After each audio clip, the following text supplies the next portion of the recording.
Greetings, folks. This is about arc plotting, foreshadowing in the best science fiction series ever.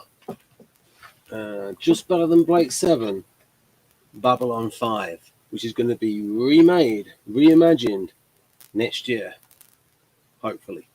It's in the process. So, I'm going to wait to talk about these 5 arc plots in a sort of a non-spoilery way. Let's see if I can... So we have telepathy and Psychor. So JMS, that's J. Michael Straczynski, was influenced a lot by the books of Alfred Bester, and he even named a character after Alfred Bester. So what I can say with the Psychor, you get this in the first episode, that you've got 3 options with the Psychor. You've either got to join them, go to prison, or take the sleepers. But the sleepers can have some side effects. No more on that. And then the sort of the relationship between the Minbari and the humans. I'll get onto that.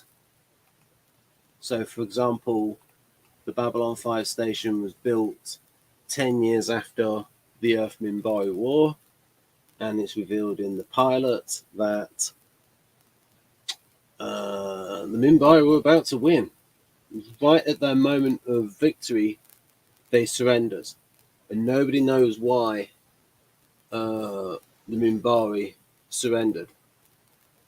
And also in the pilot, someone says to Sinclair, "You have a hole in your mind." And he mentions 24 hours of his life being lost, and then he wakes up and he finds out the war is over and the Minbari has surrendered. So that's the start of that arc. The third arc, which would be, so that the one I mentioned with the Minbari and the humans, that's in green. The Psychor is in purple. The third one is, let's call it the Earth Politics arc. Then we have the Narn-Centauri War. The Centauri are like Italians that want to be Romans again. Or shall we say, sort of the decadent Romans that wanted to be sort of restore themselves. I want us to be what we used to be. I want it all back the way that it was. That's what Londo wants. Key speech in this episode here. Oh yes, each season has a season title. And the season title of the first season is Signs and Portents. And so you can see there that is ticked the box, well, shaded the box, coloured the box for the Shadow War and for the Narn-Centauri War.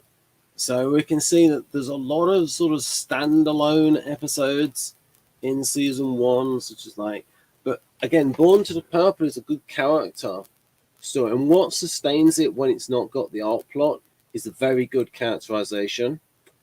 And I think one of the characters is pretty much written after himself.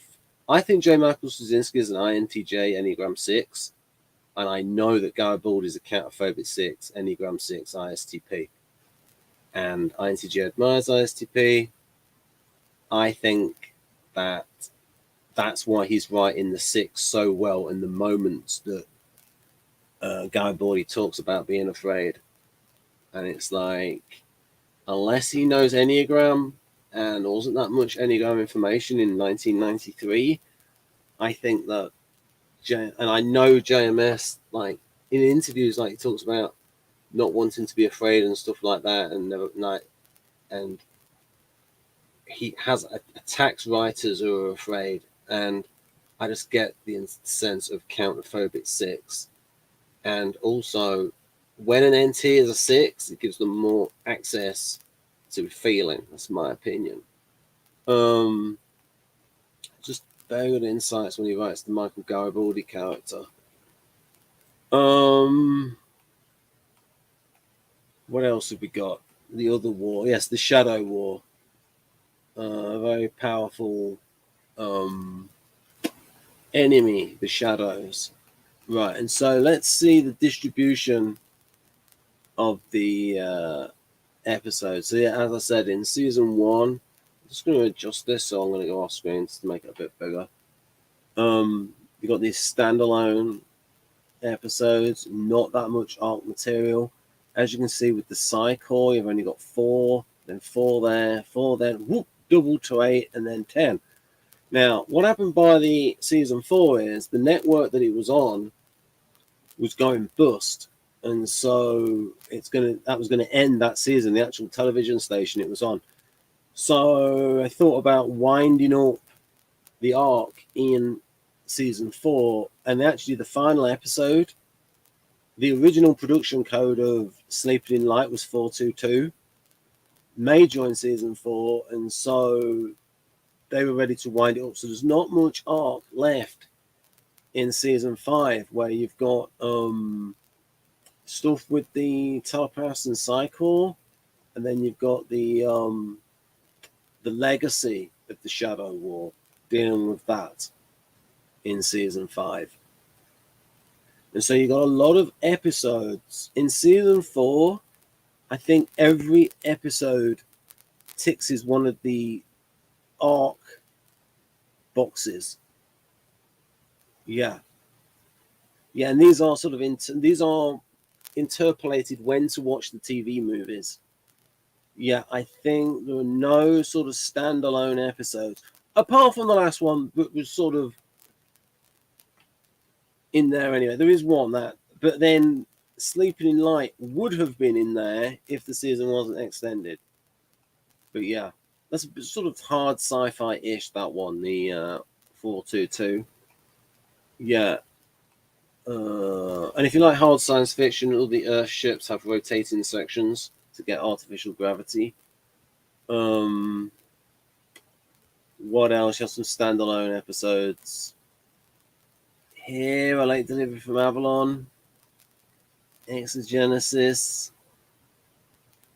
Right, so you can see that's the distribution of the arc plots in Babylon. So what happened with Babylon 5 is that this style of storytelling wasn't very successful in terms of numbers of viewers. So the BBC had this thing called the Audience Appreciation Index. And at the time, in the 90s, it was just about eyeballs. The Audience Appreciation Index couldn't really be monetized. But the higher the Audience Appreciation Index, the more likely someone is to buy the DVDs. So when Babylon 5 came out on DVD, the fans bought it, and it did really well on DVD, and that helped J. Michael Straczynski's career. So that's the thing. Whereas these days, there are 2 reasons why you have more of a serialized element in storytelling. That is, it's easier for somebody to watch it from the beginning and binge watch it and not come in halfway through, so they can follow a long plot across multiple episodes. And they know that when stories are more serialized, you get a higher audience appreciation index, and people are more likely to buy the DVDs and Blu-rays. Whereas your standalone episodes, the standalone series like your police procedurals, will have higher ratings, but they'll have a lower audience appreciation index.